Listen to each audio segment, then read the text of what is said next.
नमस्कार दोस्तों, खबर अच्छी नहीं है। 21 घंटे तक चली ईरान अमेरिका के बीच की शांति वार्ता बेनतीजा रही। इस्लामाबाद में सेरेना होटल के बाहर उखाड़ी जाती है पीस टॉक की होर्डिंग बता रही है कि शांति का तंबू भी उखड़ चुका है। दोस्तों, अमेरिका की शर्तें ईरान को स्वीकार नहीं थी और ईरान की शर्तें अमेरिका ने नहीं मानी। अमेरिकी उपराष्ट्रपति जेडी वेंस जहाज से अमेरिका उड़ गए और ईरानी प्रतिनिधिमंडल अपने देश लौट गए। पूरी पीस टॉक की उपलब्धि ये रही कि 50 साल बाद अमेरिका और ईरान एक दूसरे के सामने बैठे। बात खत्म हो चुकी है, बंदूकें तन चुकी हैं। बातचीत के दौरान दोनों देशों के बीच होर्मुज स्ट्रेट खोलने और न्यूक्लियर प्रोग्राम पर पेच फंस गया। अमेरिका होर्मुज को खुलवाना तो चाहता ही था, अपना दखल भी चाहता था और ये सब कुछ ईरान से वो लिखित में चाहता था। साथ ही साथ ईरान यूरेनियम संवर्धन नहीं करेगा, लिमिट से ज्यादा मिसाइलें भी नहीं बनाएगा, ये भी चाहता था। अमेरिका की संधि में ये सब कुछ शामिल था। वेंस ने कहा कि 21 घंटे तक चली पीस वार्ता बिल्कुल बेनतीजा रही। किसी भी समझौते के लिए जरूरी है कि ईरान ये वादा करे कि वो परमाणु हथियार नहीं बनाएगा। अमेरिका की शर्तें स्पष्ट थी, लेकिन ईरान ने उन्हें नहीं माना। ये ईरान के लिए बुरा होगा।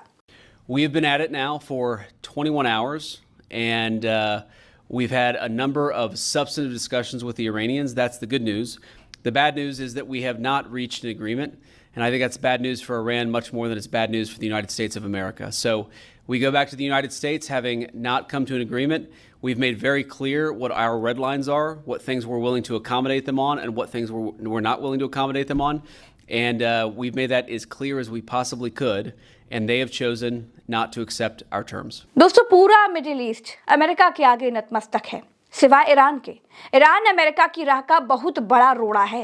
अमेरिका को पनामा चाहिए, अमेरिका को क्यूबा चाहिए, अमेरिका को ग्रीनलैंड चाहिए, अमेरिका को कनाडा चाहिए, अमेरिका को होर्मुज चाहिए, अमेरिका को सब चाहिए। लेकिन भैया, चाहने से ही सब कुछ नहीं हो जाता है ना, चाहने से केवल युद्ध होता है। ईरान और अमेरिका के बीच वार्ता खत्म होने के बाद युद्ध के बादल अब फिर से उमड़ आए हैं। सेंटकॉम ने कहा कि उनके 2 जहाज होर्मुज से माइंस की 28 सुरंगें हटाने के लिए निकल गए और होर्मुज पार कर गए, जबकि ईरान ने अपने आधिकारिक बयान में यह कहा कि ऐसा कुछ हुआ ही नहीं है। होर्मुज बिना ईरान की मर्जी के दुनिया की कोई भी ताकत नहीं खोल सकती।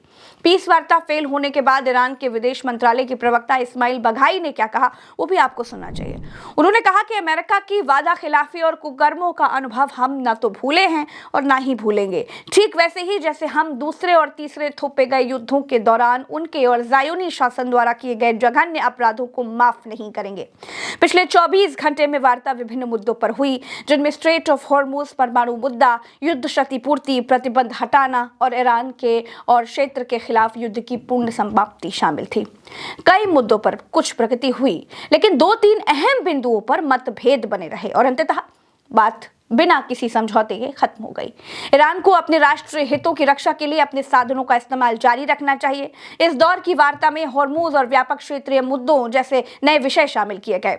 ईरान पाकिस्तान और अन्य क्षेत्रीय सहयोगियों के साथ अपनी बातचीत और परामर्श जारी रखेगा। बातचीत पाकिस्तान में हो रही थी तो पाकिस्तान के विदेश मंत्री ने कहा कि 21 घंटे तक चली पीस वार्ता सुबह खत्म हो गई, लेकिन बेनतीजा रही। हमें उम्मीद है कि सीज फायर के फैसले पर अमेरिका और ईरान दोनों अमल करेंगे।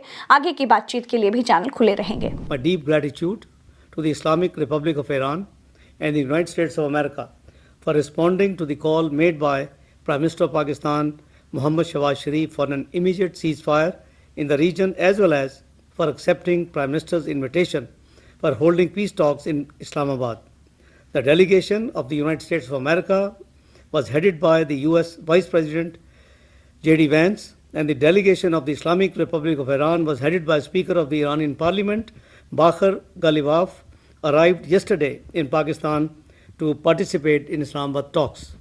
I, along with the Chief of Defence Forces and Army Chief, Field Marshal Syed Asim Munir, helped mediate several rounds of intense and constructive negotiations between the two sides that continued through the last 24 hours and ended this morning.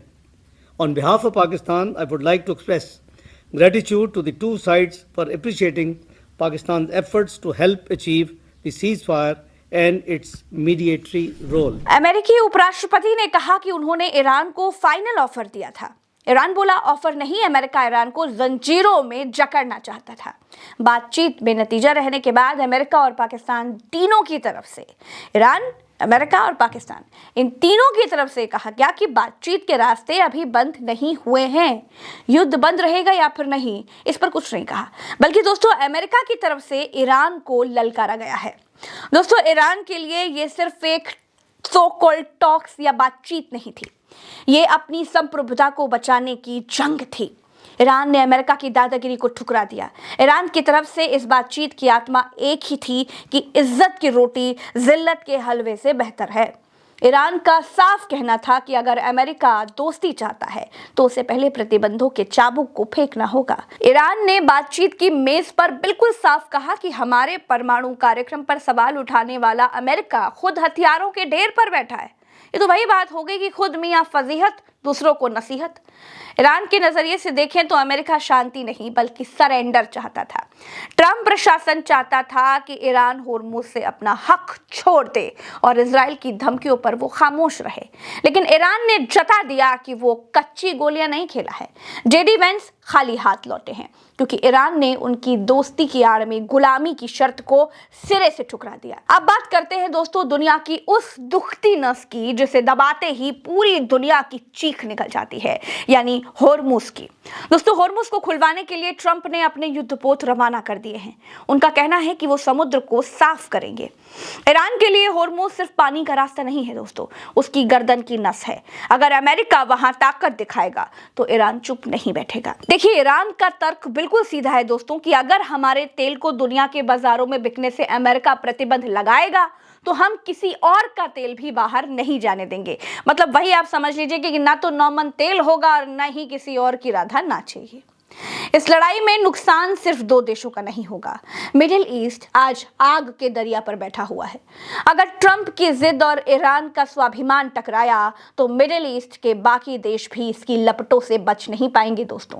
America को लग रहा है कि वो दूर बैठकर आग लगा देगा, लेकिन उसे नहीं पता जो दूसरों के लिए खड्डा खोदता है वो खुद उसमें गिर जाता है। तेल की कीमतें आसमान छुएंगी तो ट्रंप की अपनी कुर्सी डगमगा जाएगी। ईरान ने बिल्कुल साफ कर दिया है कि वो अपनी रक्षा के लिए किसी भी हद तक जाएगा।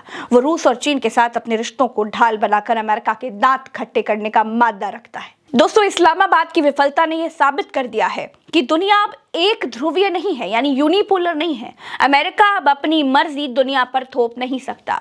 ईरान ने यह दिखा दिया है कि लोहे को लोहा ही काटता है। अगर ट्रंप की गनबोट डिप्लोमेसी शुरू होती है तो जवाब में ईरान की रेजिस्टेंस की दीवार भी उतनी ही ऊंची होगी।